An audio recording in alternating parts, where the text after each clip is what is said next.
Halo guys, di video kali ini gue mau share manis pahitnya pengalaman melamar kerja di Nasmoko Group atau biasa disebut PT Ratna Motor. Kenapa gue ngomongin manis pahit? Ya nanti di akhir cerita lu bisa menilai sendiri deh kayak apa, gimana gitu.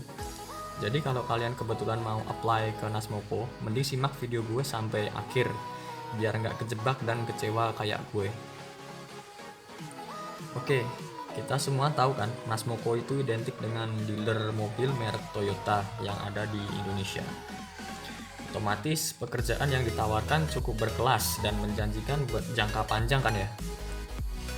Tahun lalu gue emang sempat ngelamar ke Nasmoko dengan posisi MT atau manajemen trainee, bagian sales dan marketing ya.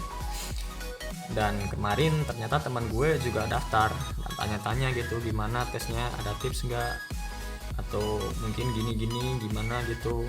Nah makanya sekalian aja gue jadiin ide bikin video sekalian gitu biar teman-teman yang lain juga tahu seperti apa gitu proses rekrutmen di Nasmoko, sama sekalian buat perbandingan cerita gue.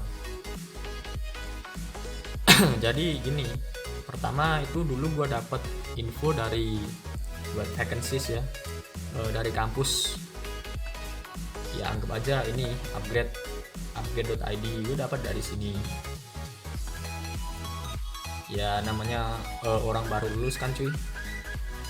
Nih ini ada lagi nih Nasmoko bikin lagi dia, jadi rasanya ini tiap tahun buka terus deh, atau mungkin beberapa bulan sekali dia buka terus ini lowongan MT ini. Dan ini dulu gue daftar yang ini nih, manajemen trainee ini nih. Gue daftar ini biasa apply biasa. Gue apply biasa terus dapat notifikasi gitu dari WA, disuruh datang ke Nasmoko Training Center di Semarang gitu, disuruh ke ruang Fortuner kalau nggak salah buat ikut tes. Nah akhirnya karena gue penasaran, gue cari-cari tuh di ini, di websitenya Nasmoko Karir gitu, karir.nasmoko.co.id, di bagian pengumuman. Nih gue download ininya,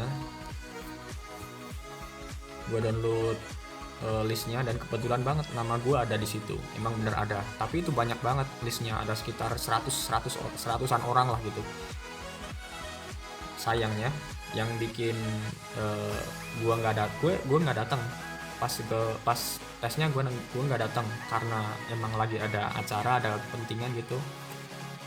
Jadi gue nggak datang, tapi seminggu kemudian gue dapat notifikasi lagi, re-invitation gitu ceritanya, diundang lagi buat ikut tes ulang. Yang ikut tes ulang kalau nggak salah itu di situs resminya ada sekitar 50-an atau kalau nggak 40 lah.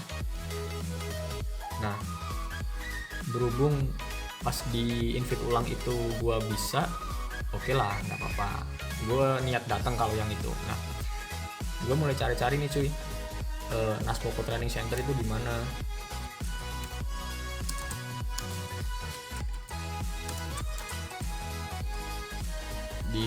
Gue cari-cari Nasmoko Training Center itu di mana, dan ternyata ada di Semarang di daerah namanya Tambak Aji ya, Tambak Aji lah. Nah lucunya gini nih cuy, gue dulu dapat undangan invitation ulang, dapat undangan ulang itu hari Kamis, hari Rabu kalau nggak salah. Gue dapat undangan ulang itu hari Rabu pagi jam 9. Terus tesnya buat tes di sana itu hari Kamisnya cuy, besoknya gitu.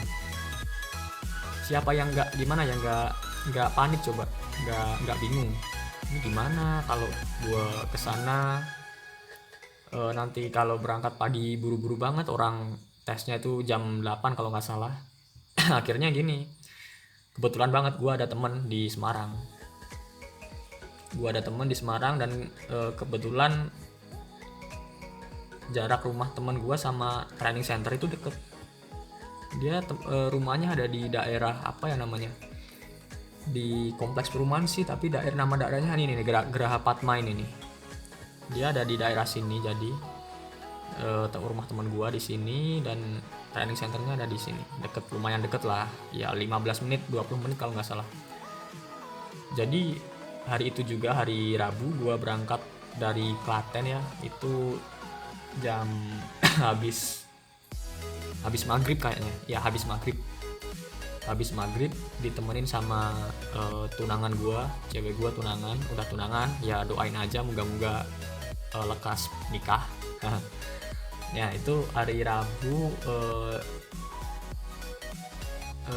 sampai Semarang itu jam setengah 10, atau kalau nggak jam 10 ya, 3-4 jam mungkin ya, 4 jam. Itu kondisi hujan juga, gua ngelewatin daerah Boyolali, terus maju terus ke barat, ngelewatin Salatiga, baru sampai Ungaran terus ke Semarang. Itu jam 10 pokoknya sampai di ini Geraha Padma, rumah teman gua nih. Di sini gua nginep 2 hari ya.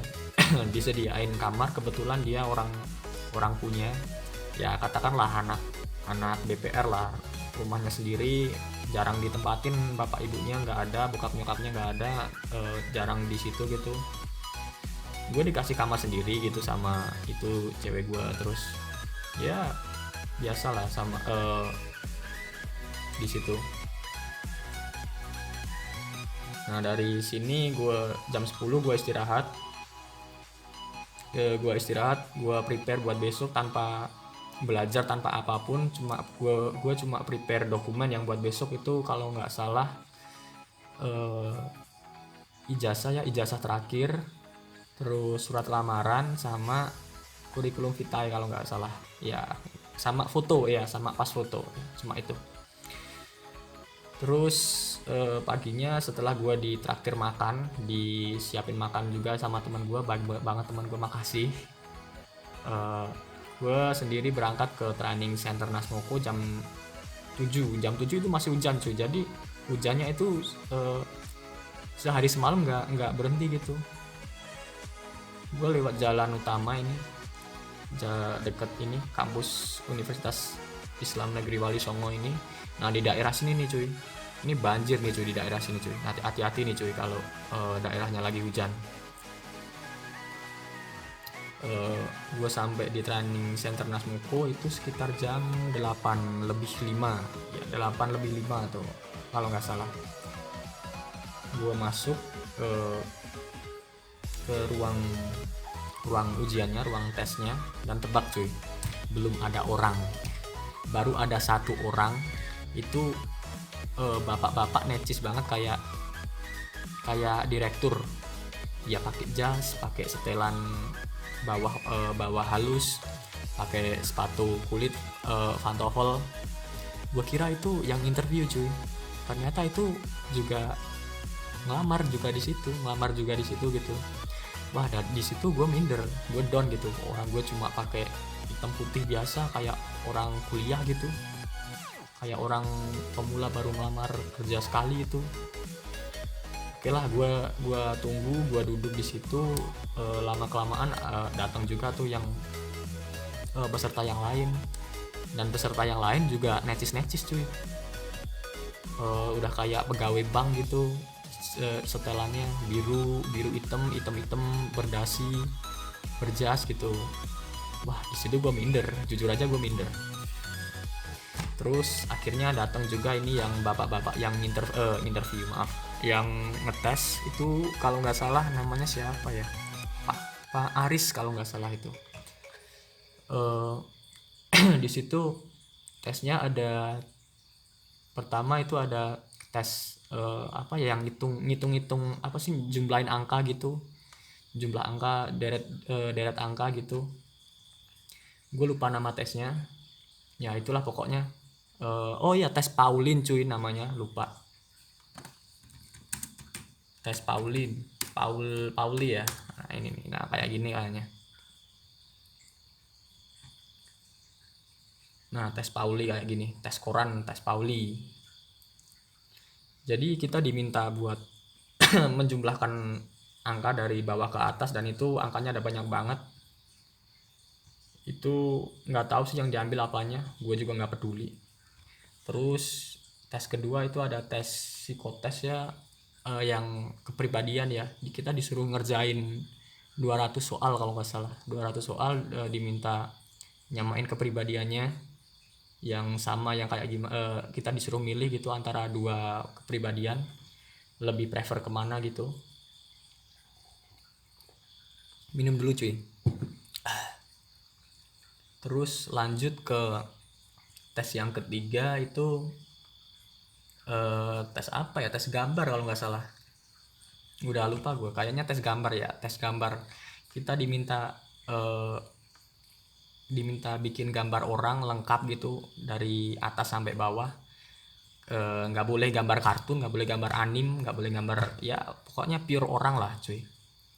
Itu gambar pertama itu. Terus gambar kedua itu kita disuruh gambar pohon, model pohon apa aja kecuali pohon beringin, pohon pinus sama pohon pinus ya, itu kalau nggak salah. Terus tes yang terakhir itu tes gambar apa ya, warteg kalau nggak salah, bukan warteg tempat makan lo ya, tapi warteg. Nah kayak gini nih kayaknya gambarnya. Nah ini tes warteg nih namanya. Kalau kita search di Google itu banyak banget sih sebenarnya, model gambarnya. Jadi kita disuruh gini nih, ngelanjutin gambarnya dari model gambar gini. Jadi kita dalam kertas dikasih modal gini, gambar kayak gini, kita disuruh ngelanjutin. Penasaran gambar kayak apa nih? Gue kasih bocoran. Ini gambar pertama, kan ada titik tuh, gue timpalin lagi, gue kasih nama gambar tengu gitu, hewan tengu yang kecil-kecil gigit bikin sakit itu loh, yang bikin gatel itu loh. Tapi teman-teman juga bisa lah bikin gambar yang lain. Nah, ada banyak banget nih contoh gambar. Kalau kalian mau impress si interview, apa namanya, yang nguji gitu, yang ngetes itu. Terus lanjut, habis tes itu selesai jam 12, kita diminta buat istirahat dulu sama nunggu itu sekitar sejam, kalau nggak sejam setengah, aku lupa, udah lama banget cuy. Itu waktu 1 jam setengah itu kalau peserta lain kayaknya dimanfaatin buat keliling-keliling daerah situ, tapi gua nggak. Gua lebih milih ke rumah teman gua istirahat, sama sambil cerita-cerita gitu sama teman gua, sama cewek gua, sama orang rumah situ gitu ya. Setelah nunggu 1,5 jam akhirnya gue balik lagi tes interview. Itu ya biasalah, standar, ditanyain namanya, lulusan mana, terus motivasi pengen kerja di situ apa, terus pengalaman kerjanya buat apa aja gitu ya, kayak gitulah cuy. Oke, itu hari pertama tes udah selesai. Katanya kalau lolos mau dikabarin gitu, maksimal 2 minggu. Iya cuy, lupa. Di situ pas apa namanya, pas tes interview ya, pas tes interview itu HRD-nya ngomong, udah tahu MT belum, manajemen trainee itu apa sih? Nah, gue jelasin aja lah kadarnya, MT itu apa. Nah terus lantas dia jelasin MT itu program gitu buat mencari SDM yang mau terbaik, yang mau dididik dan dijadikan supervisor. Jadi muara dari manajemen trainee itu nanti larinya ke supervisor gitu, dari middle ke above, dari tengah ke atas gitu jenjangnya. Kita harus benar-benar struggle karena nanti kalau udah keterima bakal di training ya, di sekolahin lah, di training di sekolahin lagi 2 tahun baru diangkat gitu jadi supervisor, kayak gitu ceritanya. Tapi cuy, ada tapinya. Nah, tapinya nanti aja. Gue sambung cerita ke gue sambung dulu ceritanya habis interview, habis ngelamar nih. ceritanya habis ngelamar gue masih punya waktu stay 1 hari lagi di Semarang di rumah teman gue. Akhirnya gue tanya-tanya, bro, Semarang itu ada apa aja sih, maksudnya destinasi wisatanya. Nah, teman gue nggak jawab, soalnya dia juga nggak suka jalan-jalan gitu, paling juga ke taman kota, kalau nggak ke apa sih namanya, kota tua. Nah, akhirnya kita ke kota tua cuy. Di sana lumayan bagus sih tempatnya. Kalau kalian ke Semarang mending ke kota tua aja kalau daripada ke tempat lain. Ini saran dari teman gua, kalau ke kota tua mendingan malam sekalian cuy. Katanya view paling bagus itu malam. Dan bener aja, gua ke kota tua itu malam-malam bagus banget. Daripada gua lihat gambar di Google itu siang, wah jelek banget tuh. Dan pasti panas banget, itu udah pasti. Di sana kita ya duduk-duduk lah di kafe, gue lupa nama kafenya. Terus kita ambil foto-foto bentar, kita muter-muter Semarang. Di situ kita pulang balik lagi ke rumah teman gue. Dan besoknya siang gue pulang ke Klaten lagi sama cewek gue. Di situ gue gimana ya, ngerasa pesimis sih bakal diterima di itu perusahaan apa enggak. Secara kan gue masih fresh graduate, ya walaupun gue punya pengalaman kerja di bidang marketing, ya internet marketing lah katakan. Tapi gue lihat penampilan peserta lain, maksudnya peserta yang tes yang ikut tes yang lain itu, wah necis cuy, bagus. Nih saran buat kalian juga nih, kalau ngelamar kerja di situ di perusahaan yang bonafit multinasional kayak gitu, first impression itu ngaruh banget cuy. Jadi prepare lah intinya, baju kalian, seragam kalian, logat kalian, ngomong pun juga harus kalian prepare cuy. Di situ gue udah ngerasa hopeless kan. Tiba-tiba selang 2 hari kalau nggak 3 hari gue pulang, itu ditelepon cuy, ditelepon HRD Nasmoko gitu, katanya diminta ke interview di Solo, di Nasmoko Solo cuy. Wah kebetulan banget nih, masa iya sih gue gak diterima. Nah di situ gue ngerasa aneh nih cuy. Dari sekian banyak yakin nih gue diterima nih cuy di program MT. Nah ya udahlah, nggak apa-apa. Akhirnya selang 2 minggu ditelepon itu gue ke Solo.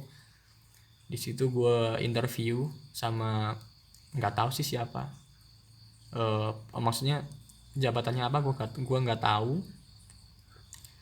Tapi gue di situ interview ada yang aneh cuy.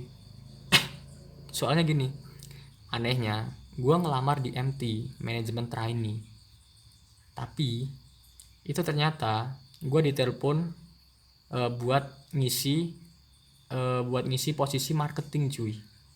Marketing dari manajemen trainee langsung ke marketing, kan aneh cuy. Itu konsepnya beda cuy. Kalau marketing itu kita jualan ya kayak sales, jualan model jualan kayak gitu. Padahal yang gue pengen itu gue dapat edukasi dulu lah minimal. Gue dapat edukasi, terus melewati proses training, habis itu baru ya kata HRD-nya sih, kata HRD Nasmoko itu kayak gitu, terus nanti muaranya ke supervisor gitu. Langsung loh ya, bukan ini loh ya.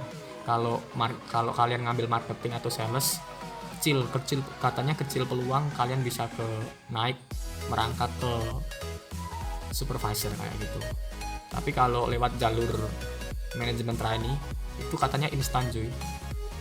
Ya katakanlah 5 tahun 7 tahun kalian langsung naik jabatan gitu cuy. Nah di situ wah gue udah gimana ya, mikirnya udah jelek nih, kampret nih, ini perusahaan bohongin gue katanya mau dimasukin ke MT tapi kok malah ke marketing, kan aneh cuy. Ya akhirnya gue ikutin aja lah, orang udah tanggung juga, udah di kantornya juga, gue ngikutin interviewnya. Itu kayak kalau nggak salah itu interview user ya, kalau menurut menurut prosesnya itu interview user. Jadi gitu modelnya kayak problem solving, kita diberikan masalah seperti apa, terus gimana sih caranya kita menyelesaikannya. Nah ini kebetulan gue dulu dapat masalah gimana sih cara kamu jualan. Nah akhirnya saya jawab aja seadanya. Tapi gini cuy, kalau kalian mau ngimpress itu yang interviewee, itu yang interview, dia lebih suka kita jualan secara brutal cuy. Kita jualan apa namanya, kita masarin produknya secara brutal, langsung gitu, direct selling. Intinya jangan kasih kendor lah ya, kayak gitu. Tapi di sini jujur aja gue merasa kecewa, gue merasa dibohongin karena gue ngelamarnya MT cuy. Nah MT merupakan program atau seleksi pengembangan SDM di Nasmoko, di mana SDM terpilih mengikuti proses pengembangan cuy, penugasan, evaluasi terstruktur dalam periode tertentu. Di situ gue merasa tertipu gitu, kenapa sih kok malah gue jatuh ke marketing gitu. Dan gue lihat ternyata bener, ini tiap bulan ngadain terus ini Nasmoko, si Nasmoko ngadain rekrutmen terus nih, rekrutmen terus. Nah MT-nya ini juga ada terus, kata teman gue gitu, dan gue cek juga emang benar ini ngadain lagi. Kan bikin gimana gitu, kampret bener lah pokoknya.